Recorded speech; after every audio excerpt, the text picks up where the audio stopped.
अस्सलाम वालेकुम dear students, मेरा नाम मोहम्मद आसिफ है। इस वीडियो लेक्चर सीरीज़ में हम ऑब्जेक्ट ओरिएंटेड प्रोग्रामिंग का कोर्स पढ़ रहे हैं। स्टूडेंट्स, ये हमारा वीक नंबर 4 और वीक नंबर 4 का लेक्चर नंबर 5 लैब की क्लास है।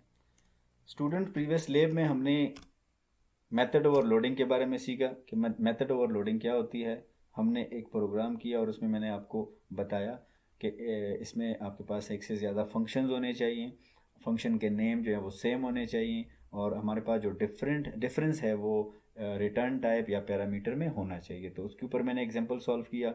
उम्मीद करता हूँ कि आप लोगों ने वो वीडियो देख ली होगी। अब आप आते हैं आज के लेक्चर के ऊपर, आज के लैब क्लास में। तो आज की लैब क्लास में हम कंस्ट्रक्टर ओवरलोडिंग पढ़ेंगे और उसके ऊपर कुछ एग्जांपल सॉल्व करेंगे, एक या दो, ताकि आपको जो कंस्ट्रक्टर ओवरलोडिंग है उसका कंसेप्ट क्लियर हो जाए। तो सबसे पहले बात करते हैं कंस्ट्रक्टर ओवरलोडिंग की, लेकिन हम पहले चलते हैं अपने आईडीई में। आईडीई में अपना एक नया प्रोजेक्ट स्टार्ट कर लेता हूँ। Let's see hash include iostream using namespace std। Class की कीवर्ड से स्टार्ट करेंगे because this is object oriented programming. Let's say मैंने लेब 7 में यहाँ पे इसको नाम दे देता हूँ, और एंड में हम लोग क्लास के बॉडी के एंड में हम लोग सेमीकोलन यूज़ करते हैं। अब आते हैं कंस्ट्रक्टर ओवरलोडिंग के ऊपर। तो कंस्ट्रक्टर मीन कि आपके क्लास का नेम फंक्शन का नेम सेम होना चाहिए, मतलब फंक्शन को जो नेम है वो कॉपी करेगा क्लास के नेम को। लेट्स सी मैंने क्लास का नेम रखा लेब 7, नो पैरामीटर्स। यहाँ पर हम सिंपल सा मैसेज प्रिंट कर रहे हैं, ठीक।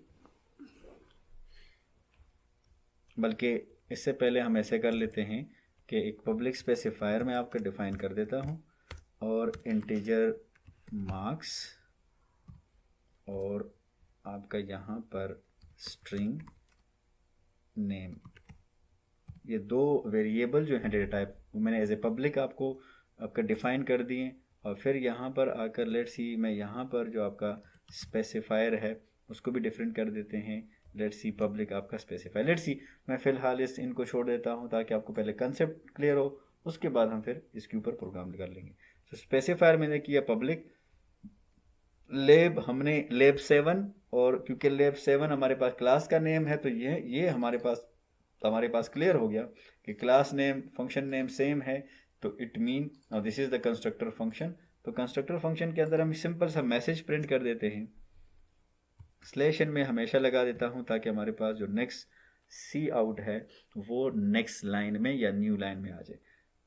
दिस इज 0 या बाई डिफॉल्ट कंस्ट्रक्टर, ठीक है। अब इसको मैंने लिया यहाँ पर, यहाँ तक तो इसको चेक कर लेते हैं। Integer main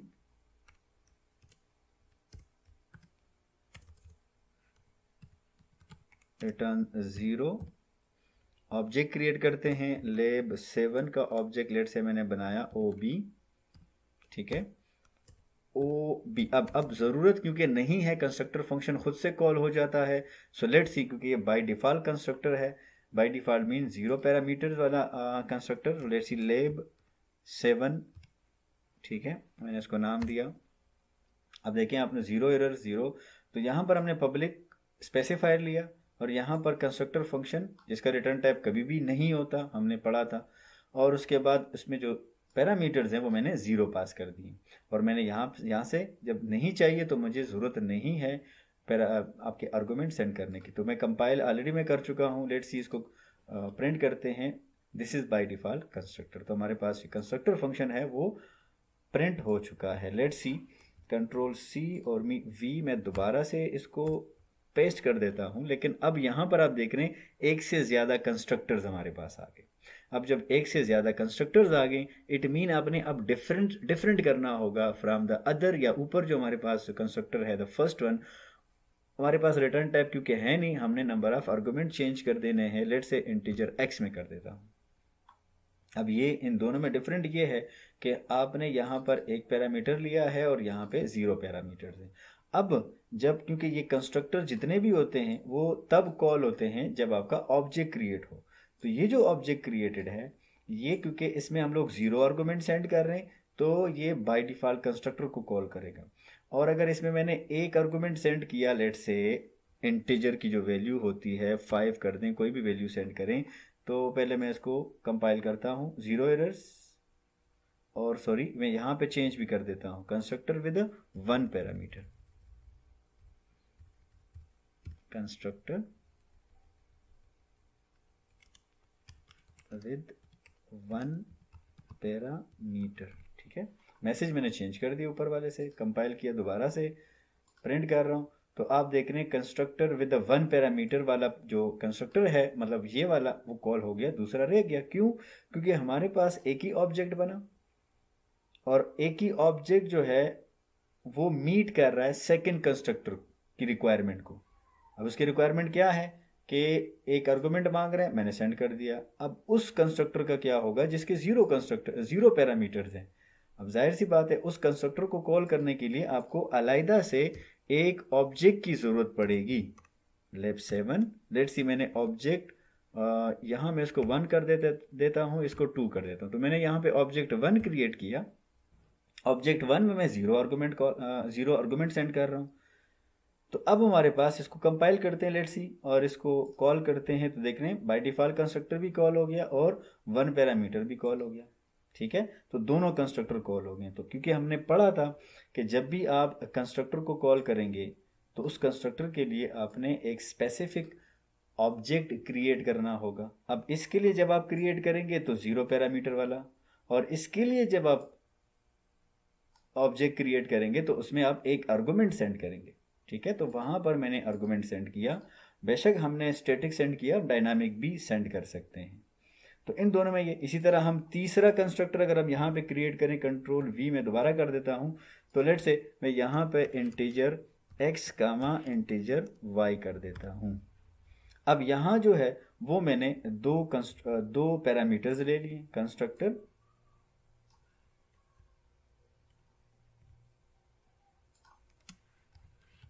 with 2 parameters. अब मैंने इंटीजर लिए हैं, आप लोग फ्लोट भी ले सकते हैं, डिपेंड्स ऑन द सिचुएशन। अब इस कंस्ट्रक्टर को कॉल करने के लिए देखें ना, अब हमारे पास हो गए 3 कंस्ट्रक्टर, अब तीनों के नेम तो सेम आ रहे हैं, डिफरेंस क्या आ रहा है पैरामीटर्स का। 1 पैरामीटर है, 0 पैरामीटर, यहाँ पे 2 पैरामीटर्स हैं। अब डिफरेंस तो हो गया। अब इसको, क्योंकि इसकी रिक्वायरमेंट है, मैनुअली हम इसको कॉल नहीं कर सकते, हमने इसको ऑब्जेक्ट के थ्रू कॉल करना होगा। जो ये ऑब्जेक्ट नंबर 1 है, ये कॉल करेगा 0 कंस्ट्रक्टर वाले को, ये ऑब्जेक्ट जो है ये कॉल करेगा 1 कंस्ट्रक्टर को, मतलब 1 आर्गुमेंट वाले कंस्ट्रक्टर को। अब यहाँ पर मुझे एक और ऑब्जेक्ट चाहिए होगा लेब 7 के लिए, OB3 के नाम से, लेट्स, और नेम भी डिफरेंट होंगे। जैसे हमारे पास इंटीजर x और y और z कर लेते हैं, हम इंटीजर x और इंटीजर x नहीं कर सकते। क्यों? क्योंकि ये भी वेरिएबल्स हैं, ये भी आपके पास ऑब्जेक्ट्स हैं, तो सेम नेम ऑब्जेक्ट आप नहीं क्रिएट कर सकते। अब आपने यहाँ पर इसको 2 पैरामीटर सेंड कर दिए, लेट्स सी, दो जो रिक्वायरमेंट है उसकी पैरामीटर हमने यहाँ से 2 आर्गुमेंट सेंड कर दिए, 10 और 100। बेशक उसको वहाँ पर यूटिलाइज करो या ना करो, मतलब इसको यूज़ कर लो यहाँ पे या ना करो, वो आप पे डिपेंड करता है। लेकिन हमने डिफरेंस कर दिया कि पैरामीटर हमने चेंज कर दी। अब हमने ऑब्जेक्ट क्रिएट कर दिया तीसरा, और उसको 2 स्टैटिक वैल्यू सेंड कर दिए, let's see, 0 warning, constructor with 2 parameter. तो ये तीनों हमारे पास कॉल हो गए। अब मैं आपको यहाँ पर एक और चीज़ बताऊँ कि अभी तक हम यहाँ पे जो है ना वो वैल्यू वो वाली सेंड कर रहे हैं जो स्टैटिक वैल्यूज़ हैं। क्या हम डायनामिक वैल्यू सेंड कर सकते हैं? बिल्कुल सेंड कर सकते हैं। लेट्स सी, मैं आपको डायनामिक वैल्यू सेंड करके दिखा देता हूँ। Integer inter int x and y value, ठीक है, इंट x और इंट y वैल्यू, मैंने 2 वैल्यू का मैसेज दिया। अब यहाँ पर मैं क्या कर रहा हूँ, मुझे 2 वैल्यू मैं यहाँ पे डिक्लेयर भी कर लेता हूँ, इंटीजर a और b, जिसमें हम रिसीव करेंगे with the help of cin keyword. आपको पता है cin का, जब हम रनिंग टाइम वैल्यू लेते हैं तो cin का कमांड यूज़ करते हैं। तो a और b हमने दोनों रिसीव कर दिए एक ही cin के थ्रू, इस तरह भी हम कर सकते हैं।